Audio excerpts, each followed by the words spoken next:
Hello everyone and welcome back to the YouTube channel. I am Rhoda Olabisi. If you're for the first time, I'll need you to smash that subscribe button. Okay, it really helps my channel to grow. So in today's video, what I am going to do is I'm going to walk you through Nestle's Graduate Trainee Programme. I'm going to talk about the eligibility requirements, the recruitment stages, and just every single thing you need to know in order to prepare and be recruited into Nestle's 2023 Graduate Trainee Programme. So the first eligibility requirement is that they want people with maximum of 2 years experience. So what they are looking for is people with 0 to 2 years experience. If you have more than 2 years experience, unfortunately you cannot apply for Nestle's Graduate Trainee Programme. The second thing is that they want people who have bachelor's degree. So unfortunately, if you have an HND or an OND, you cannot apply to Nestle's Graduate Trainee Programme. So the third thing is that they want people with strong verbal and communication skills, right? So when you are going through the application stages that I'll go into in a minute, just make sure you're trying to communicate and project yourself as someone who has strong verbal and written communication skills. So the fourth thing is that they want people with strong analytical skills as well. Alright, so let's get straight into the recruitment stages. So the first recruitment stage is that you are required to submit an online application and complete a gamified online assessment. So now for the online application, the link to apply will be in the comment section. So all you have to do is click on that link to apply to Nestle's Graduate Trainee Programme. So for the online application, it's pretty simple and straightforward. All you have to do is fill in some information about yourself, your experience, and your preferred unit. So this is not only meant for people who say study food science and technology, or people who study food science and engineering, or people who study nutrition and dietetics.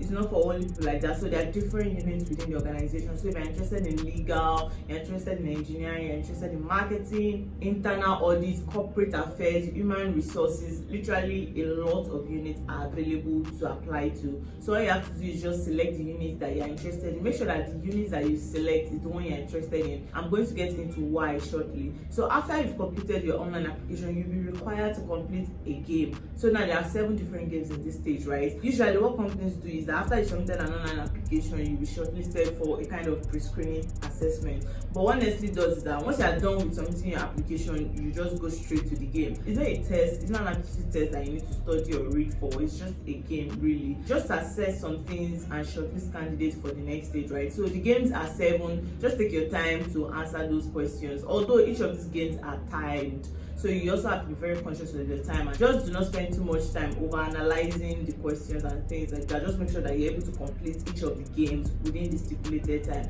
So after you've completed the game assessments, that will be the end of the first stage. So for the second stage, which is the assessment center and the first interview, you get an email that shortlists you for this particular stage. Now the assessment center is just for them to be able to assess a person's ability to work within a team, really. That's the simplest form. That's what assessment centers are for.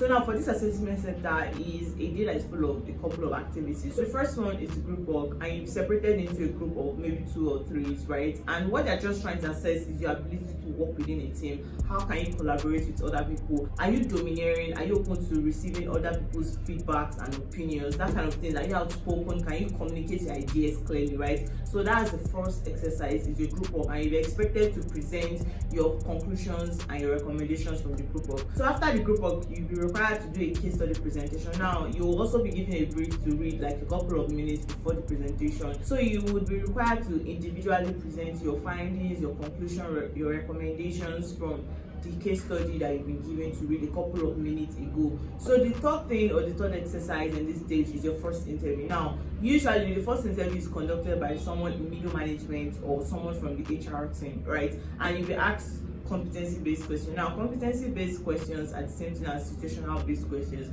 and there is a method to answering this kind of questions. I've repeatedly said it, but if you are watching my video for the first time, I should go by it once more, right? So usually assessment center, I think that the best way for you to answer questions when you are being asked is to use the STAR approach. That's the situation, the task, the action, and the result. This is a way for you to just kind of align your answers so that it makes sense, so that it tells a single and compact story. So what it does is it helps structure your story, right? So now let's say, for example, in your first interview, they're asking you a scenario-based question, a competency-based question. I say, okay, tell me about a time where you were faced with an ethical dilemma at work. Now the way you would approach that question is to use the STAR approach. Now situation is the first one, right? Talk about the situation. You can say, oh, when you were working at XYZ company, and let's say perhaps you've not had the work experience. You can say, oh, when you're in school, or when you're volunteering, or when you're doing a group presentation at school, you just come up with a scenario that makes sense. You don't necessarily have to connect it to a work experience. It could be an experience when you're in school. It could even be an experience at home. You can say, oh, when you were at home, your dad gave you 100,000 naira to pay for an examination, and when you were about to pay for the examination, you realized that the exam actually costed just 50,000 naira. That is the situation. Once you follow that approach, your story makes sense and it answers the question. So let's continue with that story, right? Now the task is that you decide that in that moment you're an ethical person, you have integrity, that you're not going to scam your parents, right? Then action, what did you do about that situation? Now you say, oh, you call your dad or you call your mom or whoever gave you the money, and you communicate to them that, oh, you realize that the examination actually cost 50,000 naira and there's an extra 50,000 naira.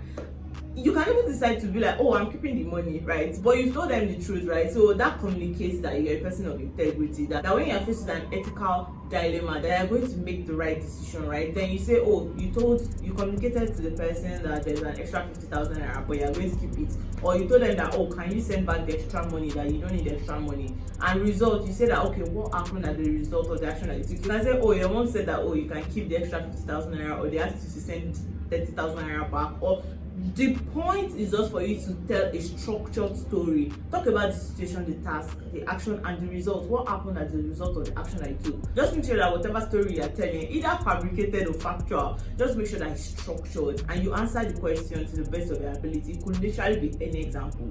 It does not have to be a work experience. In this moment, I just came up with that example just off the top of my head. So it's easier for you to come up with either fabricated or factual events because you already have a structure to answer such questions, if you get me. So those are the 3 exercises that you have to go through in your assessment center and first interview. Now bear in mind that some of these things could change, which means that they could decide not to give you a case study presentation, or they could decide not to give you a group work, or just they could switch it up, right? But what you just have to do is bear in mind that, oh, this could happen, I need to prepare for these situations, right? So if you pass the assessment center and the first interview, you'll be shortlisted for the final stage, which is the final interview. Now usually the final interview is conducted by someone in senior management from the unit you've applied to. Now remember that I mentioned earlier on that make sure that the unit you are selecting during your application is the unit that you're actually interested in joining. So let's say you've selected procurement, or you've selected innovation and sustainability, or finance, or HR.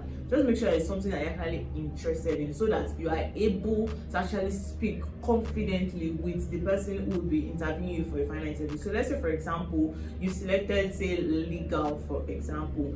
Bear in mind that whoever is going to interview you for your final interview will be someone in senior management from the legal team. They won't bring someone from procurement or someone from marketing to come and interview someone who has applied to the legal department, right? So now what that does for you is that it prevents you to prepare for certain questions. So you know that, oh, you need to have at least background knowledge or foundational information about legal and what they do in different companies, right? Because they are going to ask you questions that are relevant to the specific unit that you have applied to. So just a rundown, the 3 different stages that we have in Nestle's Graduate Trainee Recruitment Program is, so number 1, we have the online application and the gamified assessment.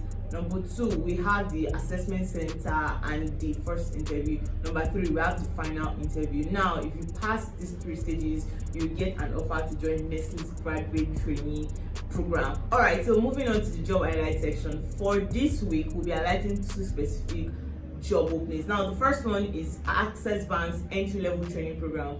Now, I have made a video previously on the recruitment stages that you would encounter if you apply to Access Bank entry-level training program. I'm going to post the video up here, and the link to watch it will also be in the comment section, so that you can just go and watch the video immediately you're done with this one. So what that video does for you is that it prepares you for different recruitment stages and just information that you need to know in order to prepare and just put your best foot forward in order to be recruited into Access Bank entry-level training program. Now, the applications are open to the 15th of September 2023. The link to apply will also be in the comment section. Now, the second company I'm going to talk about is Mastercard. Now, Mastercard is currently recruiting for their Foundation Associate Program. Applications are open to the 15th of September 2023. Now, this particular program is for a duration of 12 months. So if you're interested, all you have to do is click the link in the comment section to apply. Now that has brought us to the end of today's video. Do not forget, if you have any questions that are relevant to the types of videos I make on this channel, do not hesitate to drop them in the comment section. I always try to respond to